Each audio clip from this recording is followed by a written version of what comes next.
அனைத்து சகோதர சகோதரிகளுக்கும் எனது அமுத தமிழ் வணக்கம். காந்திஜி அவருடைய வாழ்வில் நடந்த ஒரு நிகழ்வு இன்றைக்கி பார்க்கலாம். கடந்த 1944 சிறையிலிருந்து விடுதலையானார் காந்திஜி. மிகவும் தளர்ந்திருந்தார். அவரை பார்த்த ராஜாஜி முதலான தலைவர்கள், பாபுஜி, 1 மாதம் தாங்கள் ஓய்வெடுத்துக் கொள்ளுங்கள் என்றனர். 1 மாதம் ஓய்வெடுத்தார். அந்த ஓய்வு நேரத்தில் அவர் என்ன செய்தார் தெரியுமா?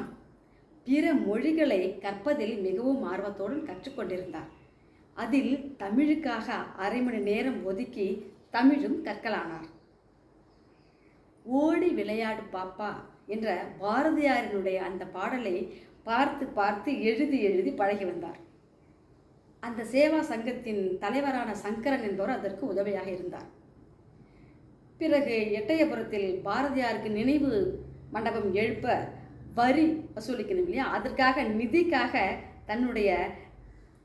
காந்திஜி தன்னுடைய கையெழுத்தை தமிழிலேயே கையெழுத்திட்டார்.